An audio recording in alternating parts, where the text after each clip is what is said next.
Assalamualaikum warahmatullahi wabarakatuh. Pada hari ini kita masuk materi pendekatan Quality Assurance pada mata kuliah Mutu Pelayanan Kebidanan. Langsung saja kita mulai.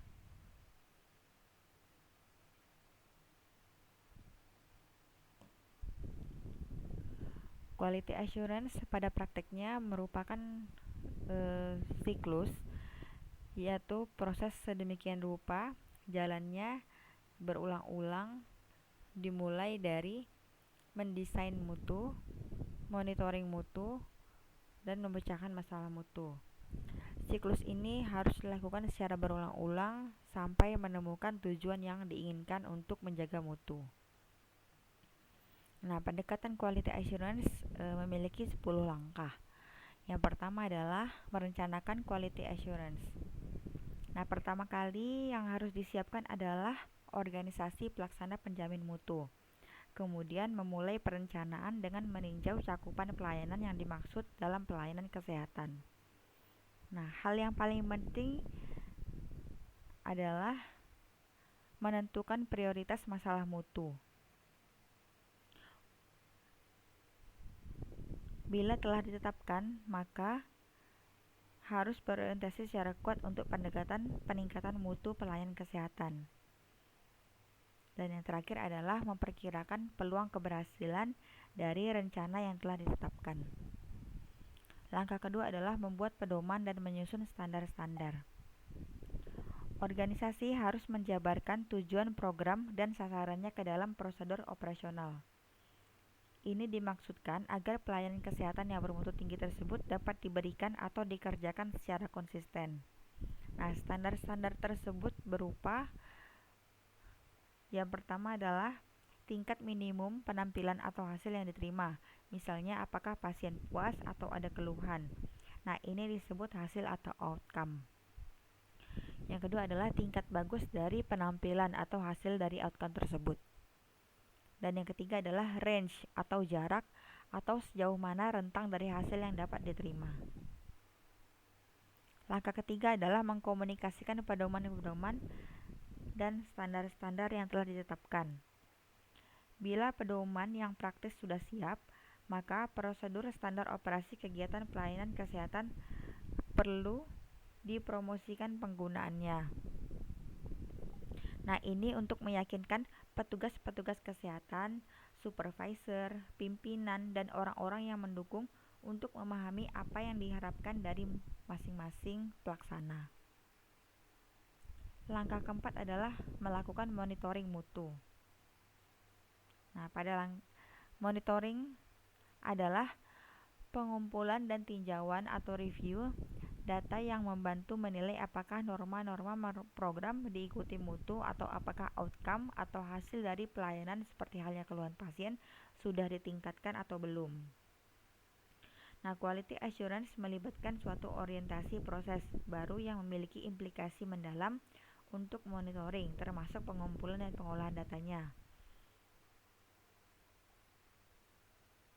Nah, dari desain atau redesain sistem monitor ini memerlukan penjabaran pernyataan-pernyataan tentang mutu yang diharapkan dalam indikator bisa diukur oleh seluruh tingkat pelaksana.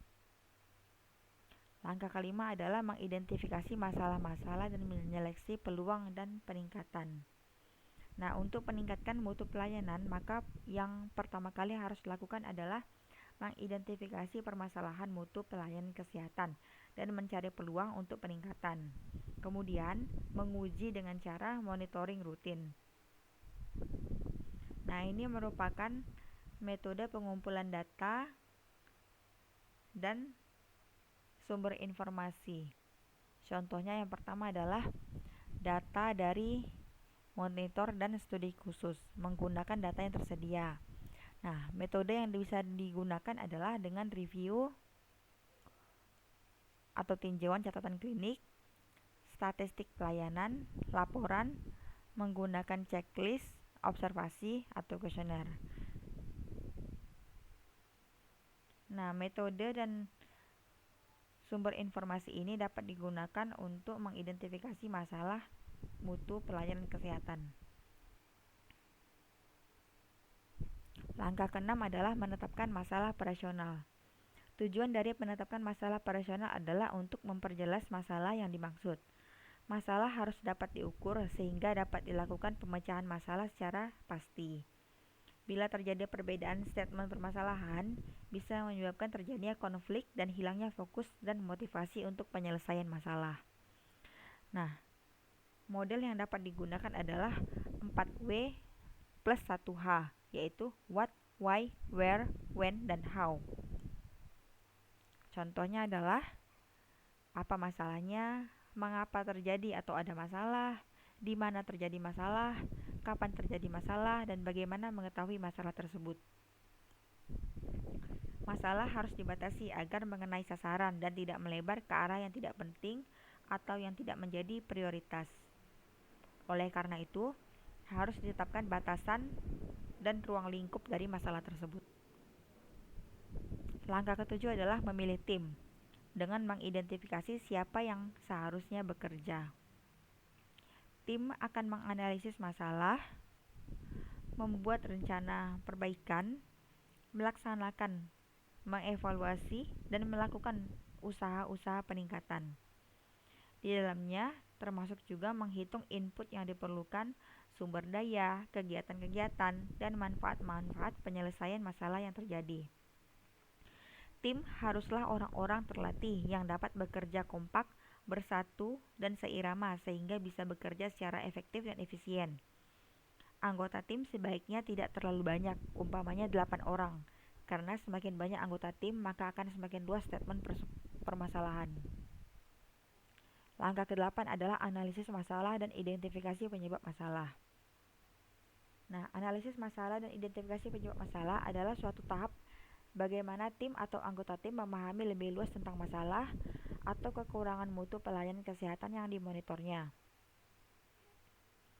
Studi tentang permasalahan guna mengidentifikasi penyebab masalah utamanya dipusatkan pada hal-hal sebagai berikut, yaitu 1. Statement masalah dan klarifikasi masalah. 2. Memahami proses yang berkaitan dengan masalah. 3. Membuat hipotesis tentang penyebab masalah. Dan 4. Uji hipotesis dan menetapkan penyebab utama. Langkah ke-9 adalah membuat solusi dan kegiatan untuk peningkatan mutu. Dalam peningkatan mutu perlu dibuat solusi-solusi yang harus diikuti. Tahap-tahap konsisten adalah sebagai berikut.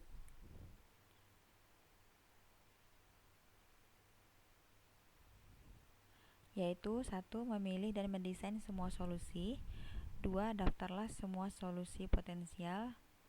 3. Seleksi kriteria untuk menetapkan solusi terkait. 4. Memilih solusi untuk melaksanakan penyelesaian masalah atau peningkatan mutu. 5. Ungkapkan solusi dan pelaksanaan menyelesaikan masalah atau peningkatan mutu.